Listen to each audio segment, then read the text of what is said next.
खानेवाल की 5 बहनें जिन्होंने बाप का सहारा बनते हुए बर्गर और शॉर्मे का स्टॉल लगाया।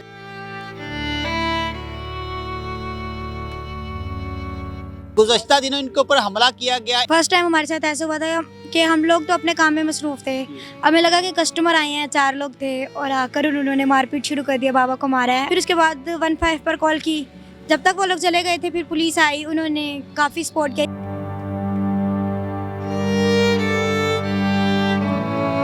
क्या क्या चीज़ें वो यहाँ से लेकर गए हैं? वो यहाँ से 8,500-9 हज़ार रुपये लेके गए हैं और मेरे बाबा का मोबाइल और ID कार्ड लेके गए हैं। अस्सलाम वालेकुम, न्यू डिजिटल के साथ मैं हूं आबिद इकबाल। खानेवाल की 5 बहनें जिन्होंने बाप का सहारा बनते हुए बर्गर और शॉर्मे का स्टॉल लगाया, जो कि इस वक्त सोशल मीडिया के ऊपर बेहद मकबूल हैं। गुज़श्ता दिनों इनके ऊपर हमला किया गया, इनकी जो यहाँ पर नकदी थी उसको भी छीन लिया गया, इनके साथ तोड़फोड़ भी की गई।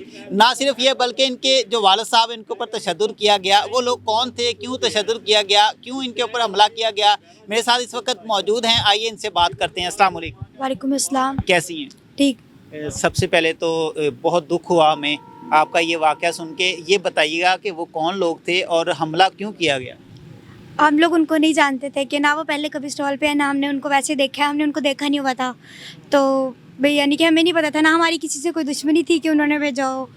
तो वो लोग आए हैं, 4 लोग थे और आकर उन्होंने मारपीट शुरू कर दिया, बाबा को मारा है। ज़हन में चले गए हैं हमारे में। हाँ जी, तो वहाँ जाके घर में उन्होंने बाबा को पीटा है और फिर उसके बाद बाहर ले आए हैं और हमारी चीज़ें वगैरह ले गए हैं, बाबा का मोबाइल ले गए हैं और जो यहाँ पे कैश वगैरह पड़ा था सारा कुछ ले गया और हमारी चेयर्स वगैरह सारा कुछ तोड़ दिया उन्होंने। और उन्होंने कहा है कि हम देखते हैं कि कल से स्टॉल कैसे लगेगा यहाँ पर। बताइएगा कि उस वक़्त यहाँ कितने लोग बैठे हुए थे, उसका जो टाइम टेबल था वो तकरीबन कितना था?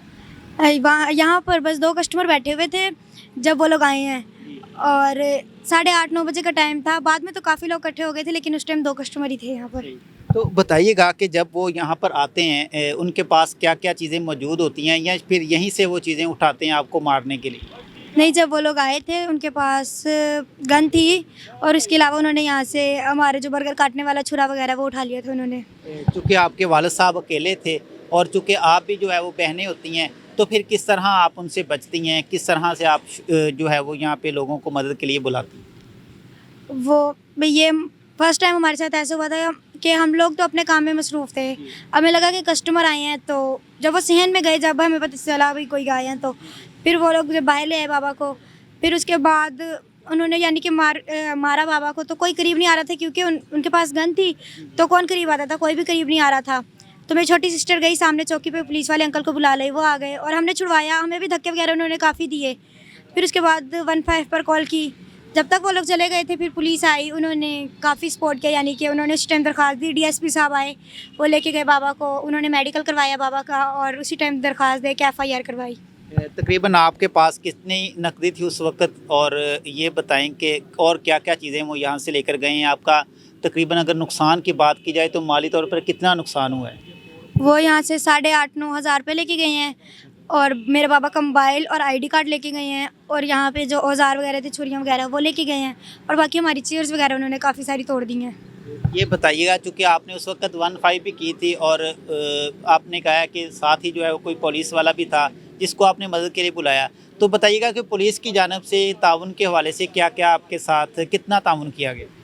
पुलिस ने हमें बहुत ज़्यादा सपोर्ट किया है और मतलब कि थोड़ी देर में पुलिस आ गई थी, उस टाइम भी उन्होंने काफ़ी सपोर्ट किया है। DSP साहब आए हैं, वो खुद लेके गए हैं मेरे फादर साहब को और कल भी सब लोग आए हैं, उन्होंने हमें हौसला दिया क्योंकि हमारा ये था, हमारी फैमिली ने डिसाइड किया था कि अब हम ये स्टॉल नहीं लगाएंगे क्योंकि हम लोग रोज़ लड़ाई झगड़े नहीं कर सकते। हमारे फादर साहब एक ही हैं, वो रोज़ कोर्ट कचहरियों के चक्कर नहीं लगा सकते हैं, तो रोज़ाना नहीं हम लड़ाई झगड़े कर सकते। तो इसलिए हम लोगों ने तो ये डिसाइड किया था कि हम ये बंद कर देंगे, अब हम नहीं लगाएंगे।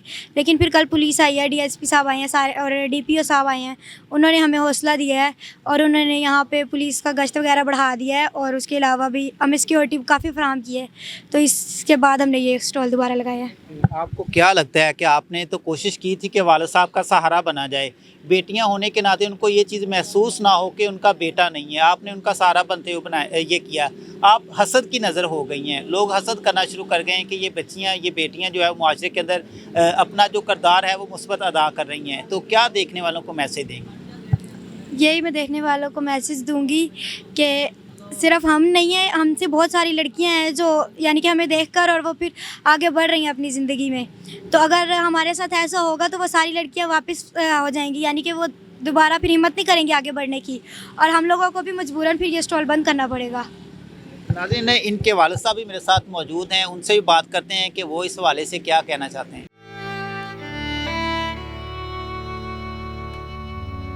अस्सलाम वालेकुम सर, वालेकुम कैसे हैं जी? अल्लाह का करम सर, खैर। सबसे पहले तो इंतहाई दुख हुआ आपके साथ जो अमल हुआ। सर बताइएगा कि आपके ऊपर हमला किया गया, कैसे हमला होता है, वो लोग कौन थे? वो यहाँ के एक बदमाश अपने आप को डकैत टाइप है, वो पुलिस रिकॉर्ड याफ्ता है, बहुत मन्ना दवाना उसका नाम है।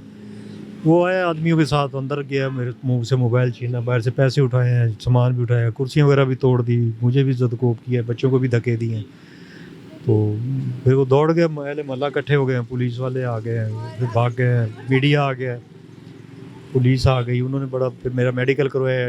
डीपीओ साहब ने ज़ाती दिलचस्पी लेते हुए इस मामले को देखा, खुद डिप्टी साहब यहाँ, डीएसपी साहब यहाँ आए हैं, एसएचओ साहब, पीएसओ टू डीपीओ, तकरीबन पुलिस ने बहुत बहुत तावन किया हमारे साथ, और मीडिया ने भी बहुत तावन किया हमारे साथ। सर, देखा जा रहा है कि आपकी बेटियों ने आपका सहारा बनते हुए यहाँ पर स्टॉल लगाया कि इनका निज़ाम जो है, आपका घर का जो निज़ाम है वो बेहतर हो सके।